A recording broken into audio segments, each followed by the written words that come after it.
There we go. Hey, how's it going, y'all? This is Tyler. Many of you know me from the various classes you've taken with me at UT.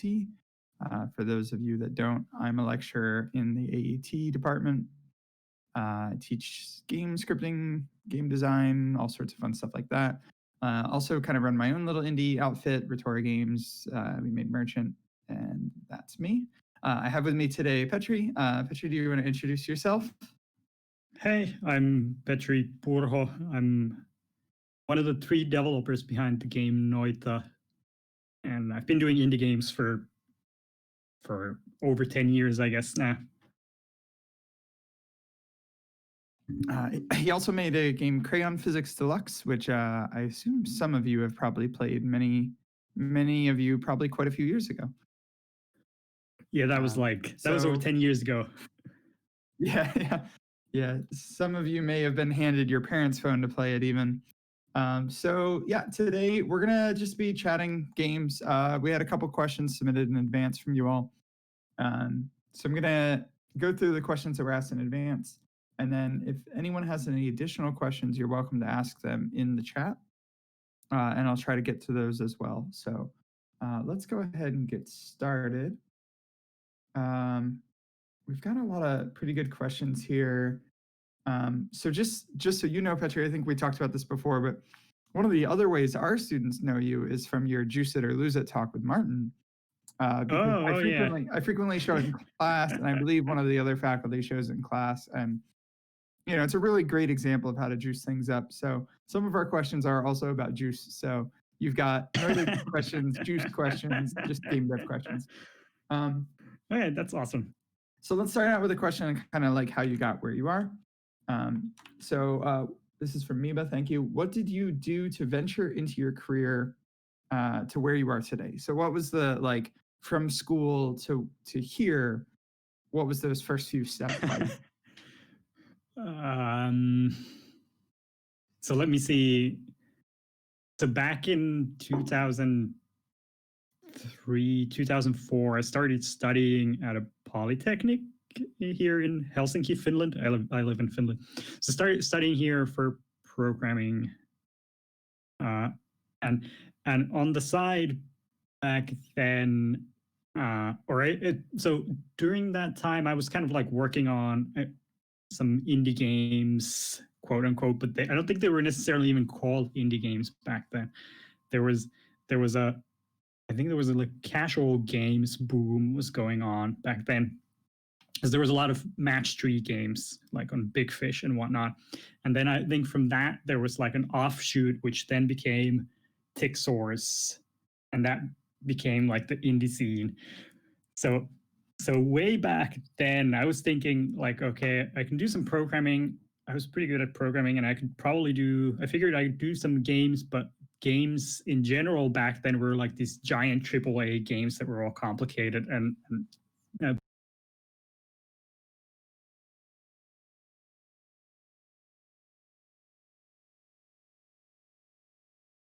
And we're back. Okay. I don't know. Yeah. Sorry. So anyway, casual games. Yeah. Yep. Yeah. I was doing these I was trying to make a casual game essentially, like a very something like Pipe Mania, where you just lay down pipes and then water is coming down.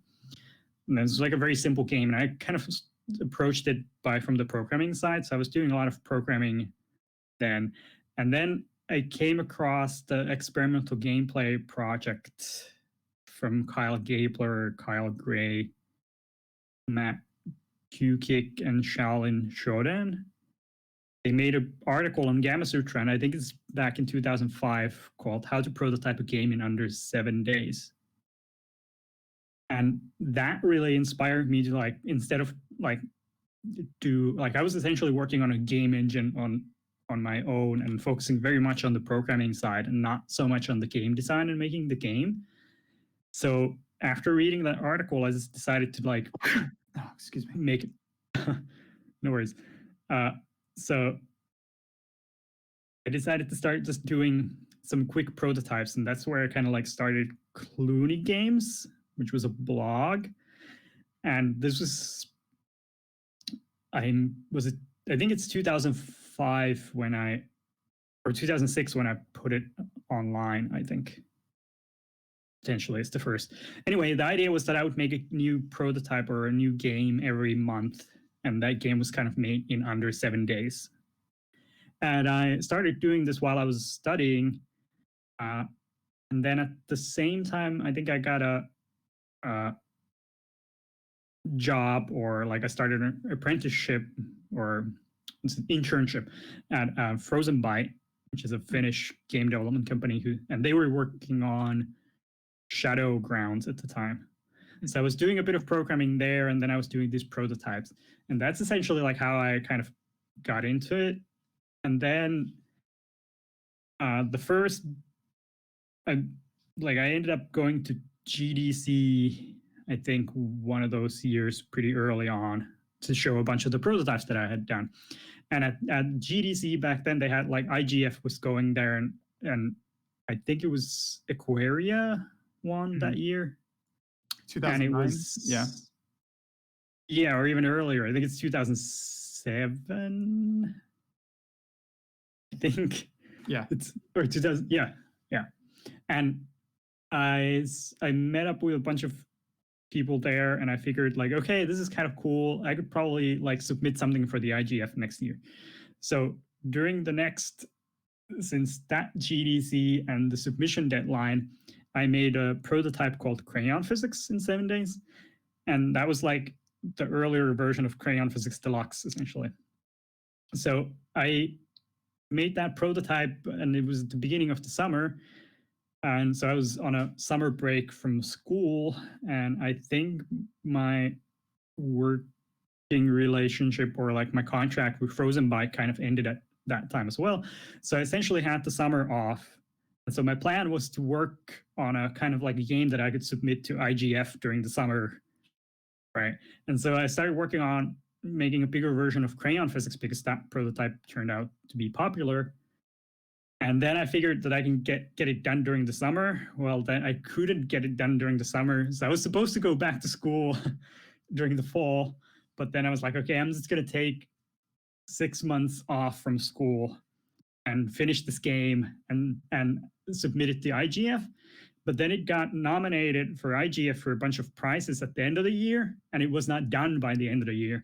So then I was like, okay, I'm just going to take another 6 months off from school and finish the game. So then Crayon Physics ended up winning the grand prize at the IGF, and it wasn't done by the summer. So then I was like, okay, I'm just going to take another 6 months off to finish it. And essentially it came out in 2009 early. But by that point, I was been taking off so much from school, and it was selling pretty well. So I kind of like never went back to finishing my degree. Yeah. Which is in Finland, essentially, the education is free. So,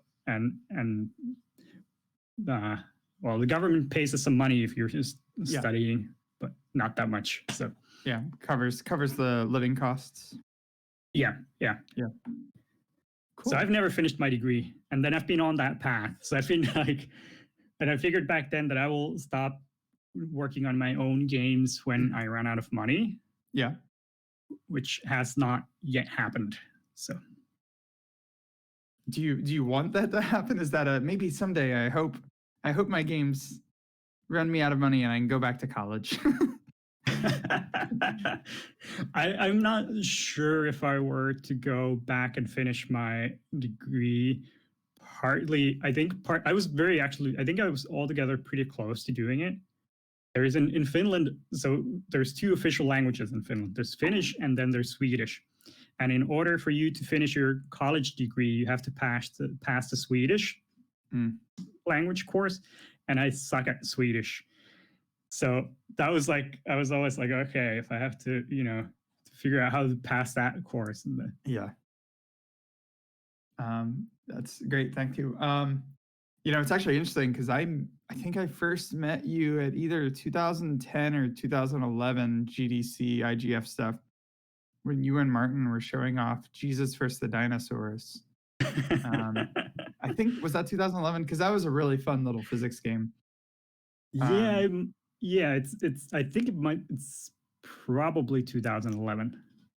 Yeah, Yeah, that sounds about right. that was a hilarious, pretty one. That was the I think that was when Copenhagen Games were doing their stuff. Okay, Yeah. so I got a couple questions on Juice. I'm gonna ask you just because, like, I think your whole career of games are all very juicy.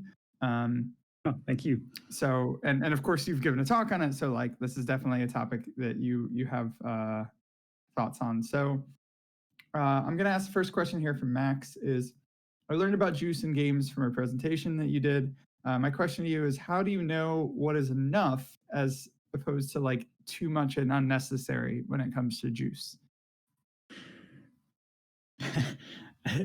That's a good question. So I mean, there's two ways to answer that. There's one is the kind of like superficial, let's call it superficial juice. So then that's just essentially just a feeling based. Like if it feels that it's too much, then it's like, it's not good. But I think kind of like the deeper question to that is what and when you should be putting kind of juice into something. Right? Because one of the things when so by the way, the term comes from that How to Prototype a Game in Under 7 Days article for, I think Kyle Gabler was the one who came up with that term back in the day. But yeah, the deeper question is like, when should you put juice into a game or a prototype or a thing within a game? And I guess that's the more difficult thing to answer, because sometimes, so like one of the earlier prototypes that I did was called Slimy Pete's Singles Bar, which was like a match 3. The game is not very good. It's not a very good game, but I kind of like put a lot of effort into doing graphics and trying to make it very polished. And because the fundamentals of the game are not very good, the polish didn't do much to the game. And back then I thought like, okay, the reason the game's not working is it's not polished enough, and like, right, it's lacking juice and graphics and stuff like that. So the difficult question to kind of answer, and I think you'll essentially kind of, the more games you do, potentially gain a bit of insight and learn a skill and know when you need to add juice and when not. But the real question is like, if the thing is not working on some sort of fundamental level, then adding juice on it is not going to necessarily fix it, and it's actually going to make the thing more difficult to solve, because now you've got this thing that makes it potentially on a surface level more interesting and fun to interact with. Yeah, it almost can cause a distraction too from the core gameplay if the core gameplay is not there, like not something that is interesting enough to stick to. Yeah. So like, have you ever made something that you were like, this is too juicy, too much screen shake, too many smiley faces? Too much screen shake almost always happens by accident, because that causes, like, there's also people who get a headache if there's too much screen shake. So you have to kind of remember to tone it down a little bit. But like as a practical example, in Noita, very early on, there was a mechanic, which was that you could, well, it's essentially now still in the game in vampirism, which is you could drink blood to heal yourself, right? And that was the core of the game for a while. So the healing was done through that. And the big problem for us with that was that we were considering if we should remove it or not. And a bunch of the arguments for not removing it was that it's kind of juicy and really fun to like just munch on blood, and it goes everywhere and shows the physics. It's kind of like juicy interaction to do. And those are kind of like the tougher things to choose, because like something can be fun to interact with, but it can be detrimental to the game as a whole. So then you have to like make these much more like, and there it can be like a really kind of bad thing to have a lot of juice, essentially. I think that's something that the prototyping in 7 days kind of nails down, is like making prototypes that are just one thing in quite a large quantity to see if the one thing stands on its own. And I think your more complex game, your non-prototype, is many of those one things meshed together. But if it stands on its own, is it its own game, right? Like, is running around eating blood? You could probably make an offshoot of Noita that is just eating corpses, and that's the whole game, if that's a good enough mechanic. Yeah. And it's really like the complexity it does not rise linearly because it's the connections of those. So, right, like if you have one thing, you can't connect it with anything else. If you have two things, there's only one connection. And in three, there's three connections. And then if you have four, you can all of a sudden do, 6 connections. So, right, the connections kind of rise the more different mechanics you have. And then you have to, yeah. So we got one more juice question from Joseph. What is the number one type of juice that you notice developers forget to add? Oh. That is a good question.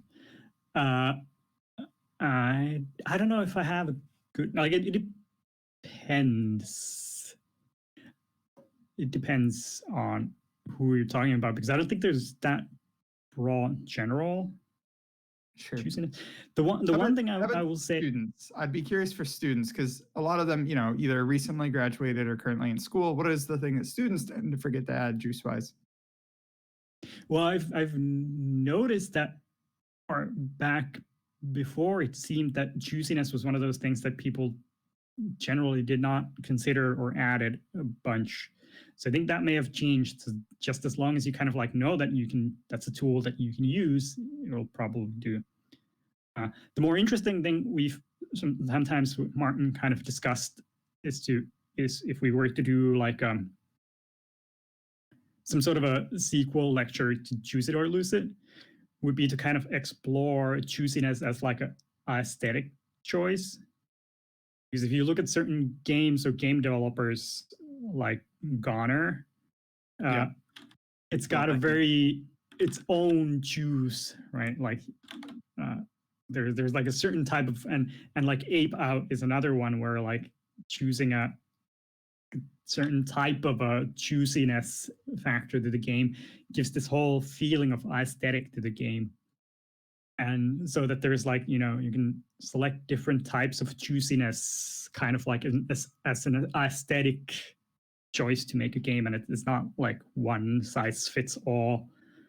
So we kind of like, with Martin, we kind of focused on very much certain types of juiciness that I guess both of us were kind of familiar and worked on a lot. Yeah, because Goner is juicy in its own way, and it's very different juice. I will say that both games, both Noita and Goner, and actually quite a few games that I would consider juicy, do a lot with the soundscape as well.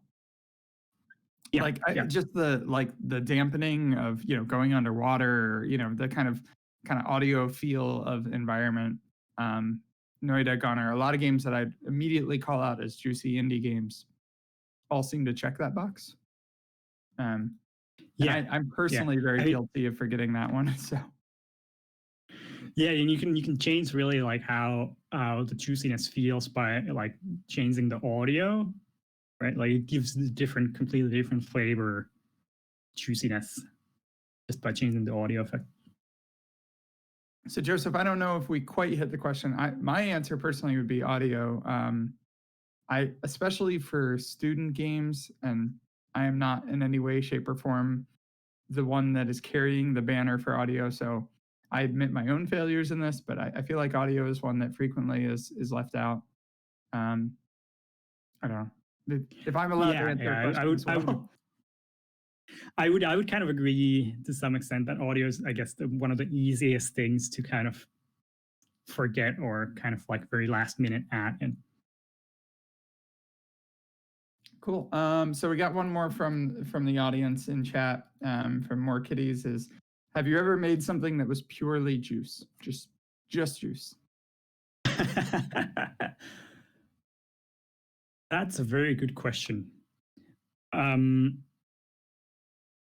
I want to say that I have. But I'm drawing a bit of a blank as to what that would be. I'm not sure if I've ever published anything that's purely just juice. I think I've done a bunch of prototypes where they've not. Yeah, I can kind of see. So did some tests with some flocking mechanics. So like birds that kind of fly and swarm and follow something. I did a bunch of prototypes with that, and I don't think I ever managed to make a game out of those. Excuse me. But those were they were kind of fun to play around with, but it was hard to figure out how to turn that into a game. Yeah. So that would be some It's interesting because the first thing I thought of there was some of those prototypes that came out of the experimental gameplay project. A lot of the stuff from the Kyles early on was just the flocking mechanic mini game or prototype.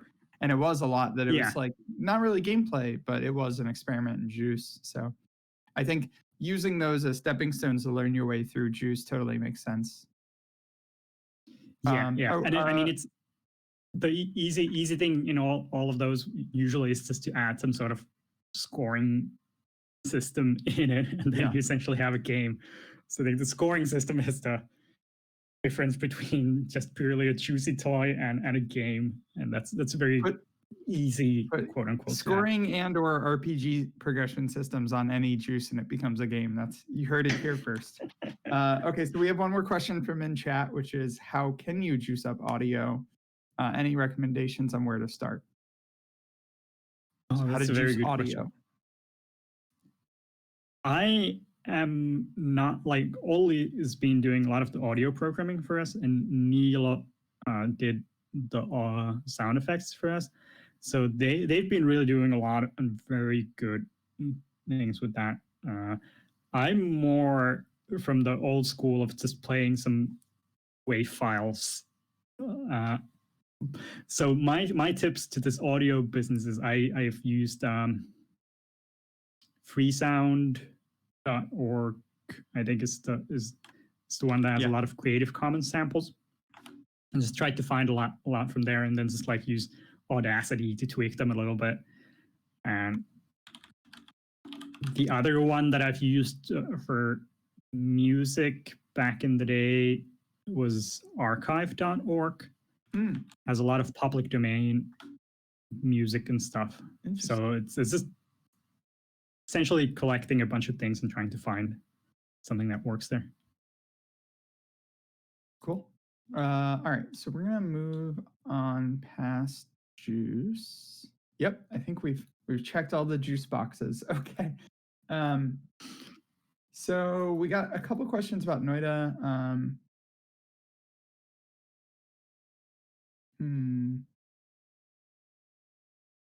Okay, this is a good follow-up one. This one's from Adam. Thank you, Adam. How is Noita's development affected by the fact that the Falling Everything engine was made in-house compared to your projects done in existing engines? It's a very interesting question. I have personally done almost all of my games in custom engines on all my prototypes, so I don't really have that much. So personally, I don't have that much experience of other engines. I've played around a bit, but not done anything too much there.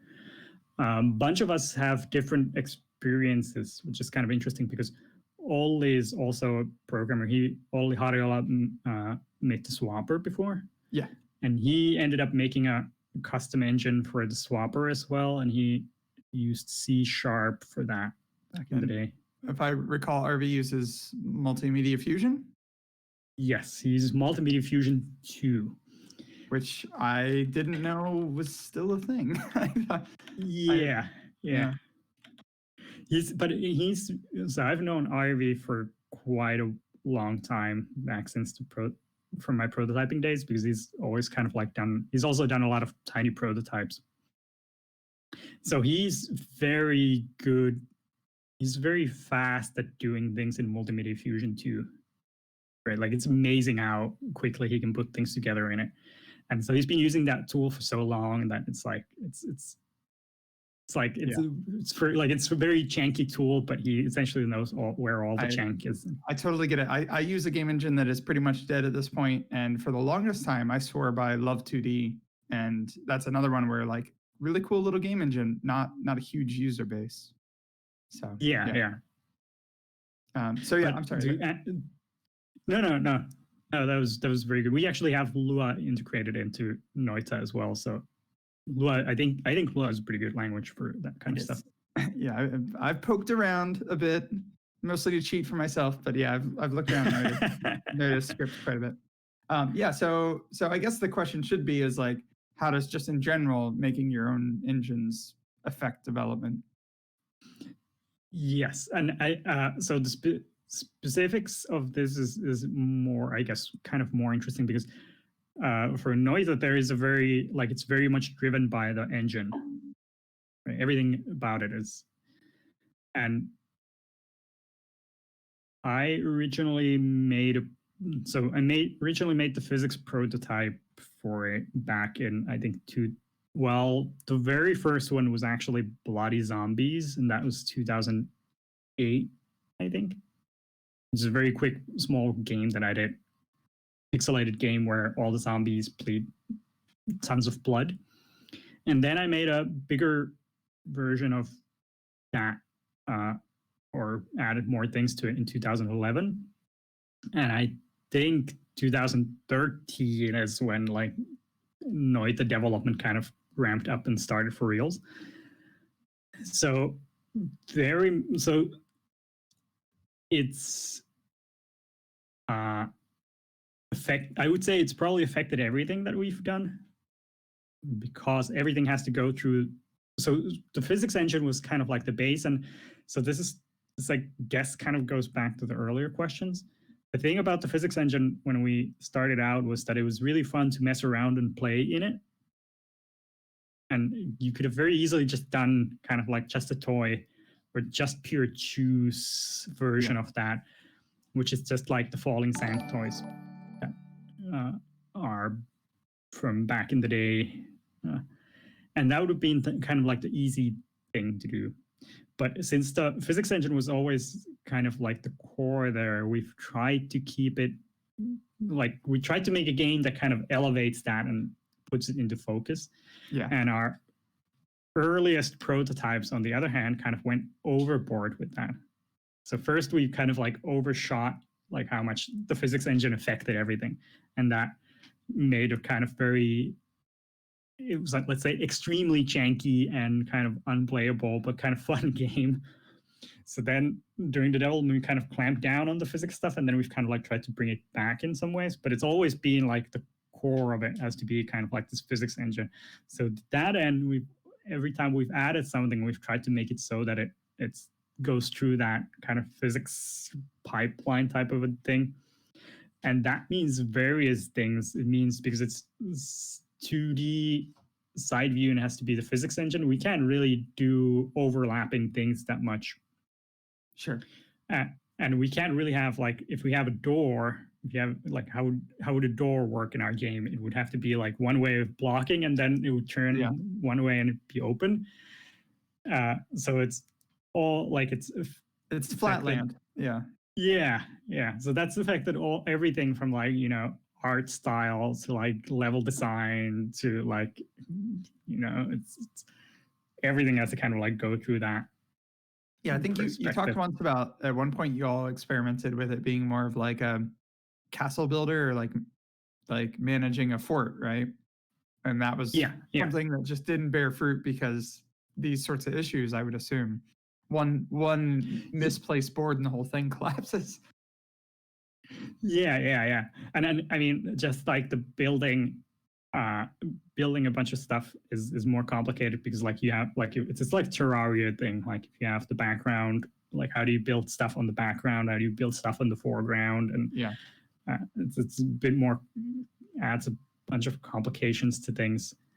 And the whole thing, because of that's the main reason why everything is so focused on underground also in Noita, is because like when it was above ground, we had like background issues of like what should happen with the backgrounds and whatnot. So totally. Okay, so the next question I have two more somewhat Noita specific ones, but I'm going to actually ask a question that was from me. I submitted one myself because this is a question I've always been curious about. So Noita still uses the Finnish names for all of the creatures. And while, in the wiki and in some of the description text, there's, English or I assume at this point localized to other languages, they're still primarily named in the Finnish culture. And so quite a few of them in my own time, Googling them and trying to understand, quite a few of them are based on Finnish cultural folklore, right? Like the Hissi and like a few of them. But some of them are just like old man. So I'm curious what the creative process there was for you. First off, in coming up with the names for like, the Thunder Mage being old man. So what was it like coming up with kind of the terms for all these creatures? And the other half of this question for me is, why did you decide to stick with that? So why did you, like, as a team, decide that, you know what, we're just going to keep the Finnish names for all of the characters? So there's two. So I mean, first of all, Ukko does mean something more than just an old man. So you're lacking Wukong skills. Translation. Yeah. Ukko is actually the name of the god of thunder in Finnish lore. Okay. But also means an old man. Okay. So maybe that was a bad example. It was the first one I thought of, but there are some that seem like they're very much just like thunder monster, water monster, like. Yeah. So I'll answer first the why and as a development team and whatnot. So it kind of goes back to, I think the original working title for Noita was Wizard Physics. And we went by that name for quite a while. Like internally, we called it Wizard Physics. And then we had to figure out a name for the game when we were going to announce it. And we was very much considering like just going Wizard Physics. But there was some like, should it, like, that's not necessarily a good name discussions. And then eventually from that process, we kind of like decided to call the game Noita, which kind of that was like that kind of colored it more in, right, or allowed us to kind of like name other things in Finnish in the game. I feel so that was like one of those stepping stones. It's like, okay, maybe we could do it kind of like that. Then I guess the reason to kind of like go with it, we discussed it a bunch because like one of the problems with it is like the names of the enemies, if they're in Finnish, they're not necessarily as descriptive to other people. Right. And so you don't really get a sense of what something is. If it's called Pikku Tuli Kärpänen, you don't necessarily know what that means. Right. But I guess we kind of decided to kind of go with it. And there's few reasons for it, which are kind of like more deeper, but partly it was the practicalities of it was that, okay, whatever we kind of name the enemies, it's very likely that the community will come up with shorthands and names for them themselves. So it's not that big of a deal if they're named something completely bizarre. They're going to be called the Firebug or, the Thunder Mage or whatever. Steve. Yeah. Steve Ari is Steve. Yeah. Yeah. And so then the other, like, more the, I would say the artistic reasons for it are,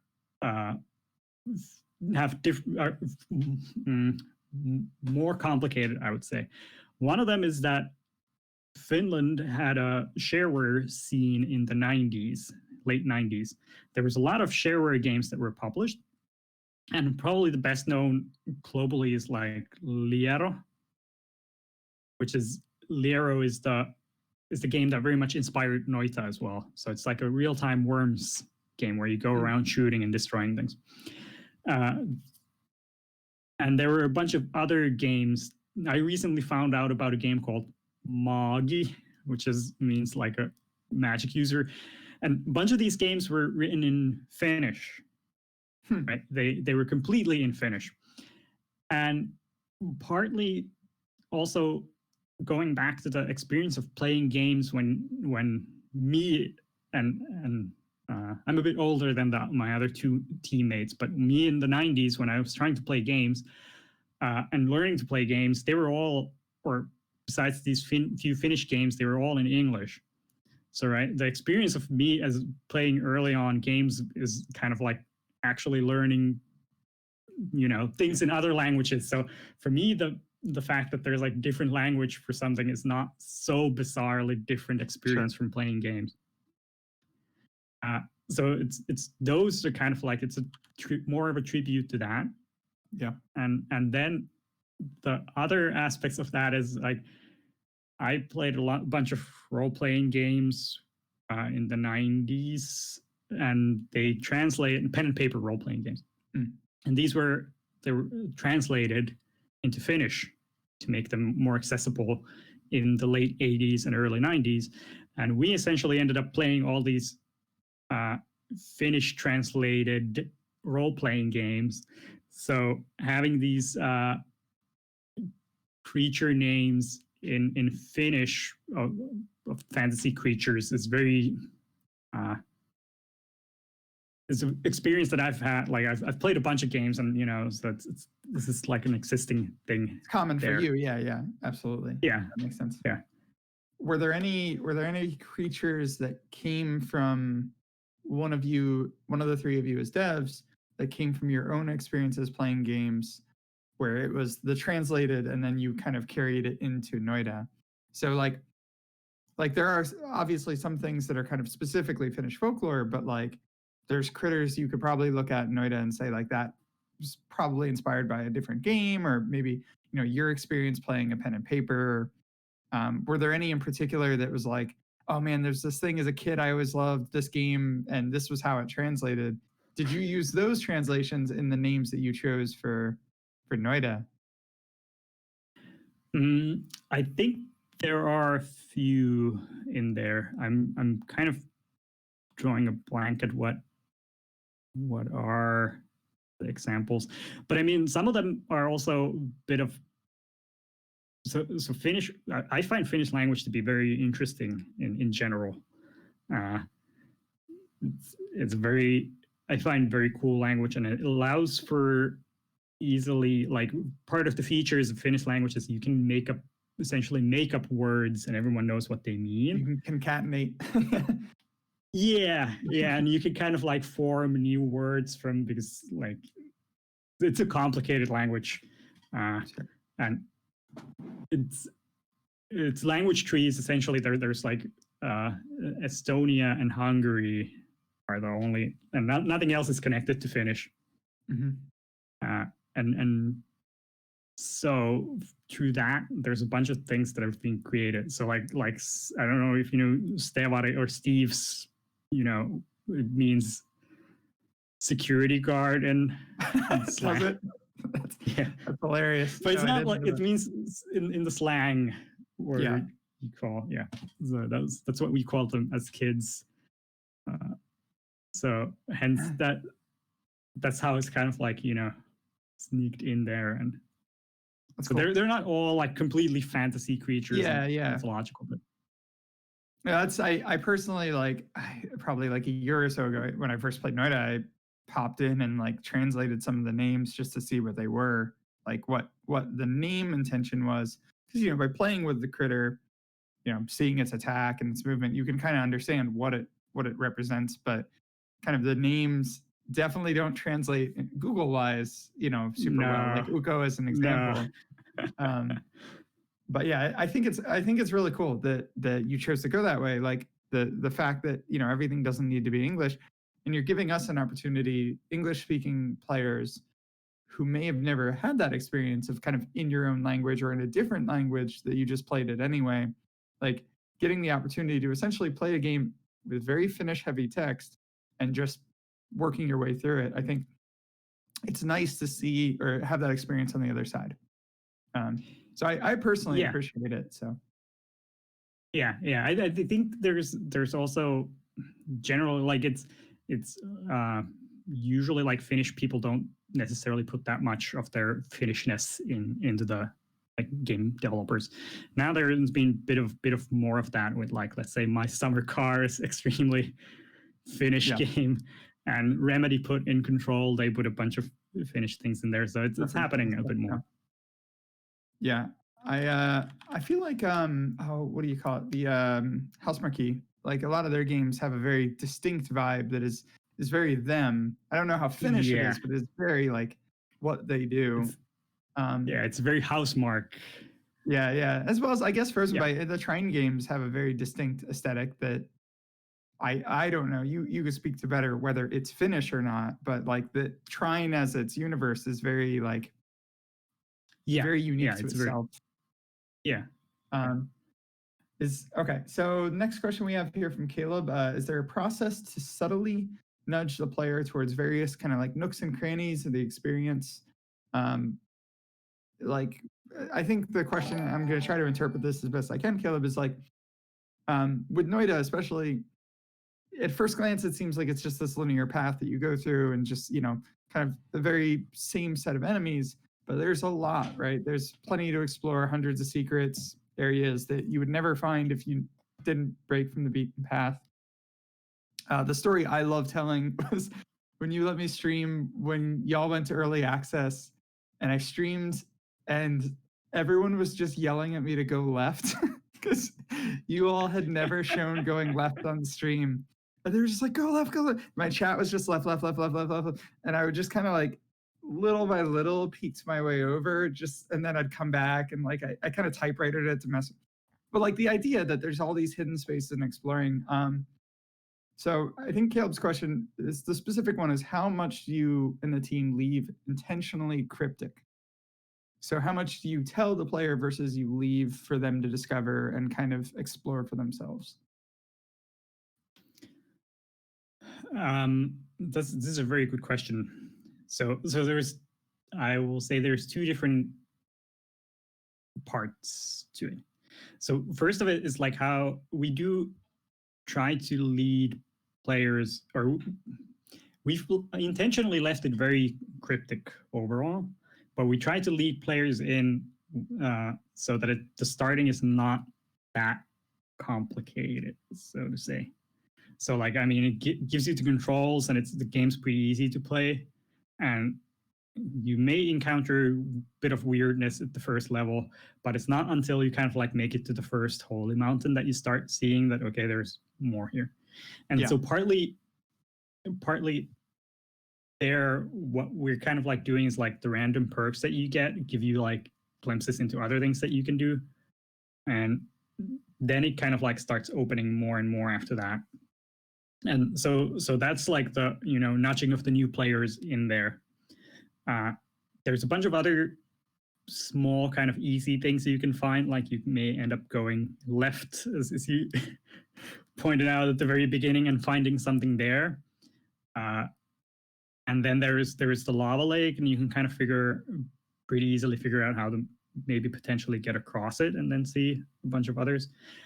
But at the same time, what is kind of intentionally being done in the game is Warren Spector had a quote that I'm going to butcher, but essentially the gist of it is that when you start playing a game and your player or players in general, they have very uncanny ability to, as soon as they start playing the game, to kind of map out the space of it, right? They kind of know where the boundaries of things are. Yeah. Not just like physical 3D space, but like the game design space also in ways. And I've kind of noticed that when I play games, it's like I know like when I start playing, I very quickly kind of form of like, okay, here's the things, and I know I can't go, right? Like I always try to find where I can kind of like get out of the level bounds, like physically. I bump against all the walls to see if I can find ways out, but usually I even know when I'm bumping against the walls that I'm not supposed to be going that way, but I kind of like try to, and So partly the idea of Noita is also, it hints that there are these like, you know, walls and boundaries in places. So you in your own mind, you're forming like you think, okay, here's the boundaries of the game that I can go. But the game kind of also at the same time gives you tools potentially from time to time. It's like, hey, what if you try to break these boundaries with these tools, right? And then it's like, then the cool experience of that, hopefully for a player, is that when you try those out, you actually discover that those boundaries that you had, that you thought about the game, are kind of non-existent, are kind of illusionary, and you've only placed those boundaries in there. And that's both in the physical world of Noita, right? Sure. I mean, kind of, yeah, right. Going to the left is one part of it, but I mean, you can go more left than that. Yeah. But also like kind of game design wise also. So like there's not really hard caps on how powerful you can kind of become, how like, you know, what you can kind of do is like all of that kind of possibly goes further than you've originally thought. Totally makes sense. Yeah, I think there's one of the concepts that Warren has is the idea of the kitchen sink design, where the phrase "throw in everything but the kitchen sink," that come up with all the possibility space and then kind of subtractive edit, shave down to what the best experience is. I've always loved the idea of that strategy, but that is one of those I don't know, taking 7 years to make your game because you have to find the space, right? So I think you probably you share a similar attitude of explore this space, you know, explore all the nooks and crannies yourself as the designer to find where the most interesting ones are for the player to be in, and potentially which ones they expand to after the initial experience. Because you don't want to give someone like a crazy, weird, complex, you need to mix 3 liquids right at the beginning. You wait until they enter, you know, region 5 or off to the right, or they have to understand how to use a potion bottle before they even find the lava, so on and so forth. So, yeah. I think Noita does achieve that quite well. Yeah, one thing I'm just gonna say briefly to it is also is like partly the motivating factor for the player motivation is the fact that if you try these things out and you find that the space does not, right, you can kind of break the places, break quote unquote the game. That kind of encourages people to like try more and more, right? And find out that the things kind of actually work, then it kind of like motivates you yourself.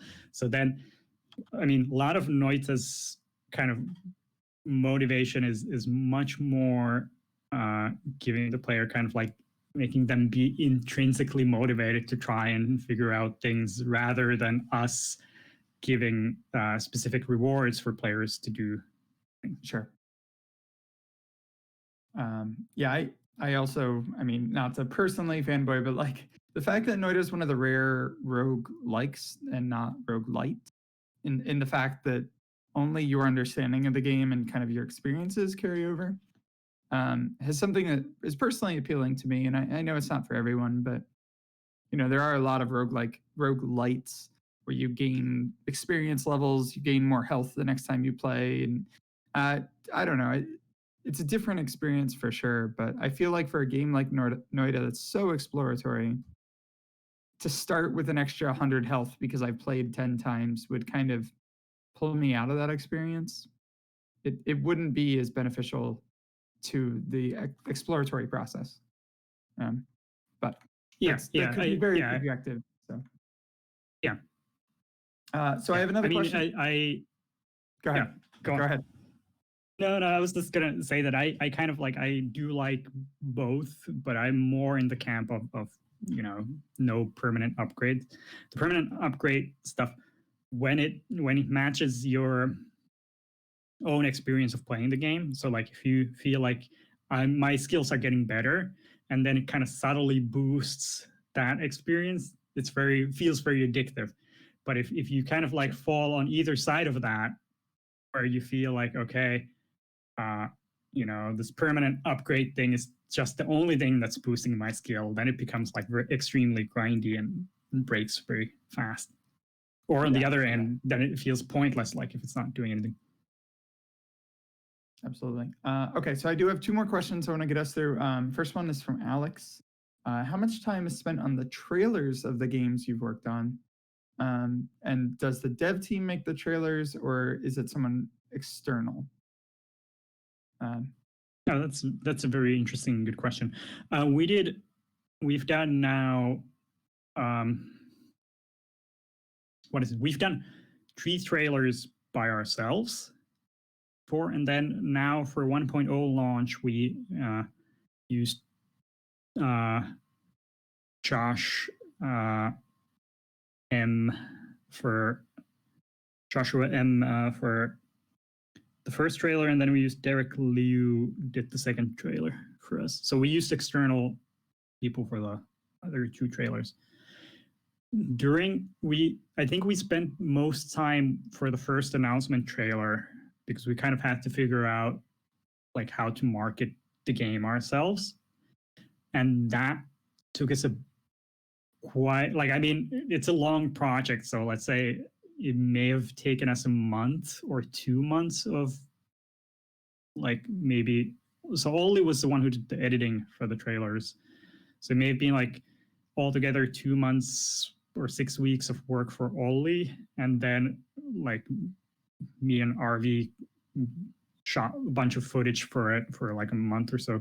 So it's a relatively long period, or not it's a long period, but not relatively long period. Like if we've worked on 7 years on this game, then like doing 2 months is not that much. Sure.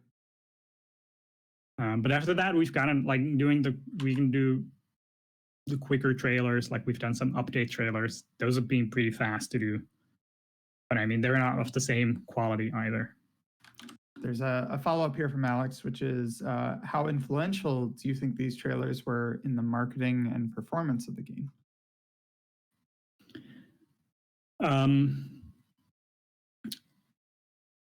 I think they've been probably hopefully very. Well, it's hard to say. So, right, the first trailer did pretty well. Like we got hundreds of thousands of views on it on YouTube. Maybe it's now at 400,000 views or something. And that kind of spread out far and generated a lot of excitement for the game. And our main strategy for these trailers essentially was to highlight what's unique about Noita, because there is a lot of pixel-based roguelites out there, right? And Noita, due to technical limitations, is not necessarily the most prettiest of pixel art out there, because we have to kind of like do it very small. And but yours burned. Yeah. But that was the thing. It's like we wanted to kind of highlight very much the fact that the thing is like, the pixels can burn and can live and whatnot. So we pretty much crafted those first trailers around the fact that, okay, let's just try to highlight that part of the game as much as possible, because that's the unique selling point of the game.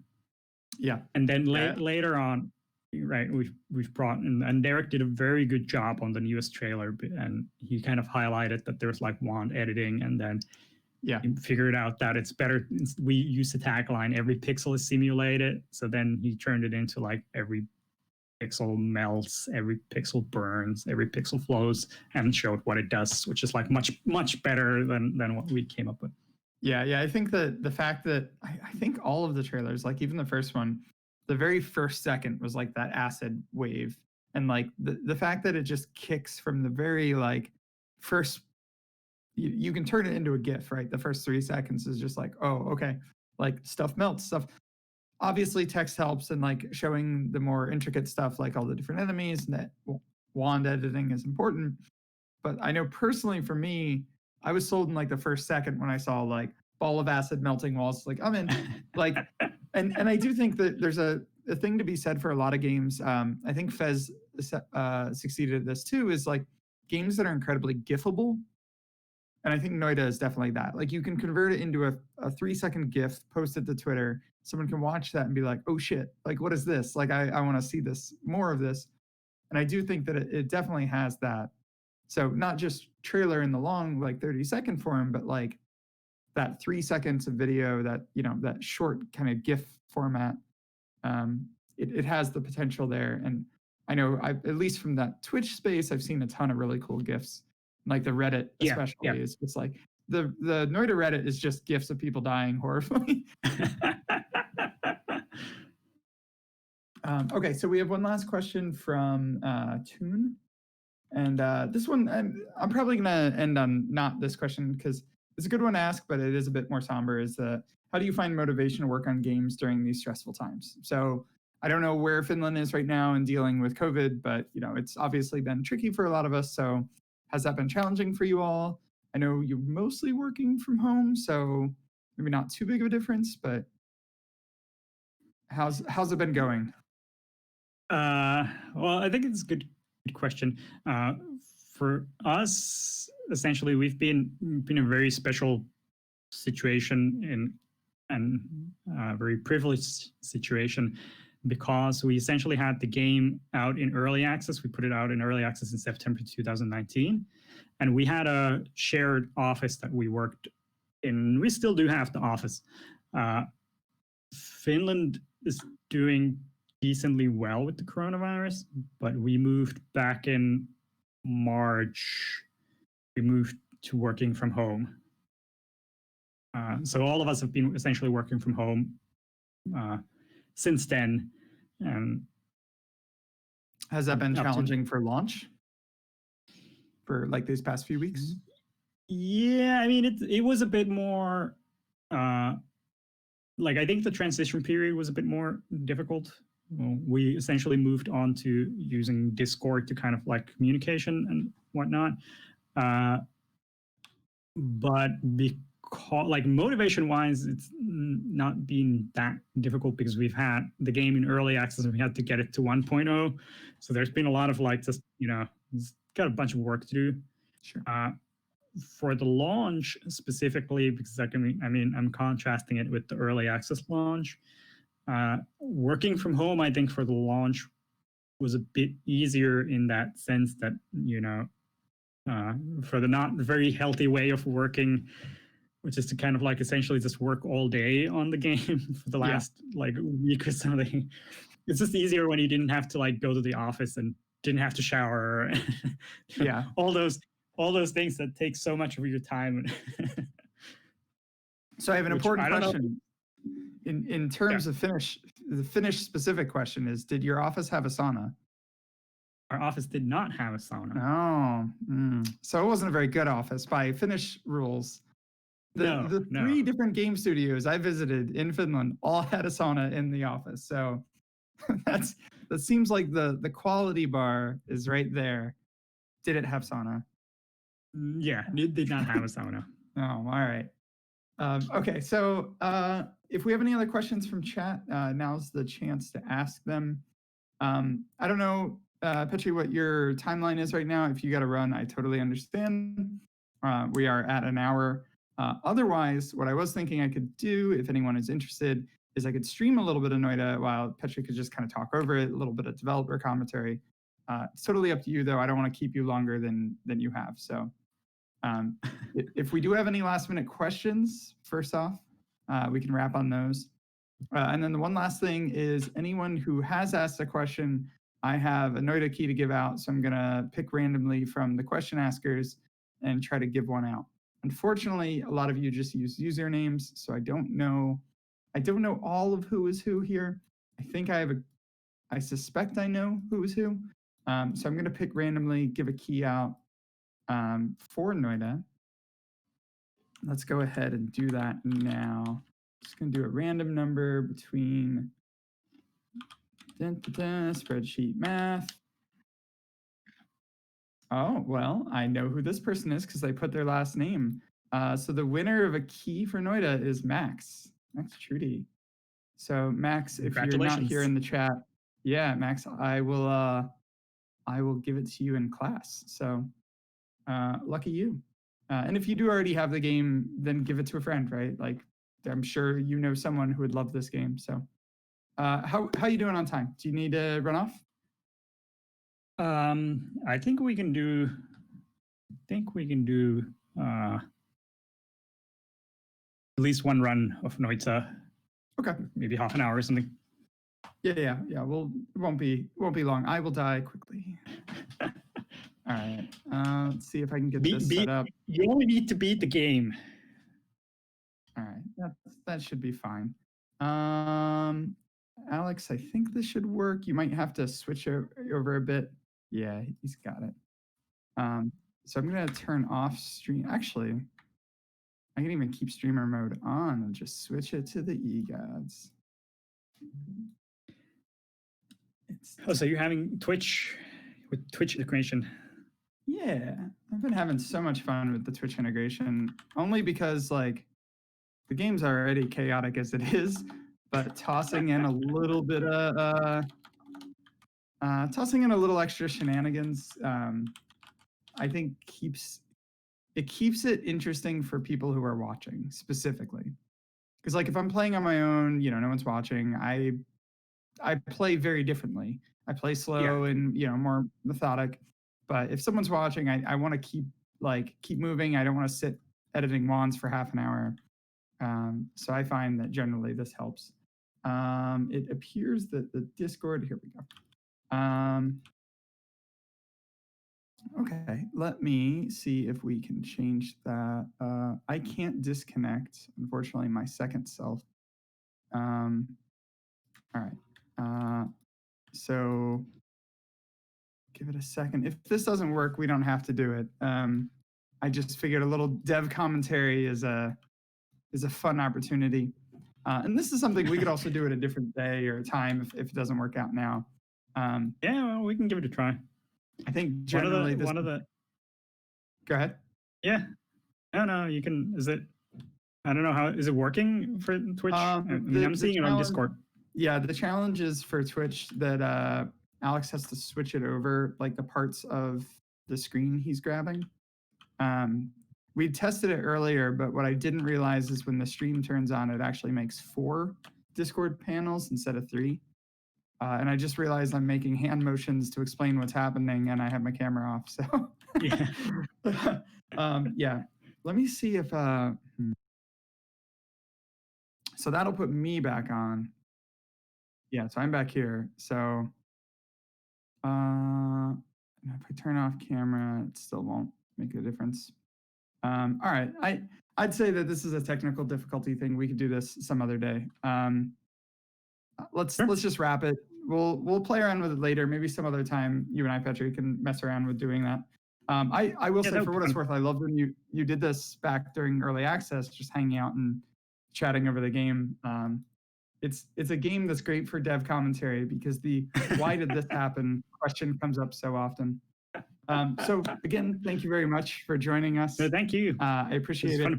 And this will be Twitch video on demand for the next week or two on Twitch.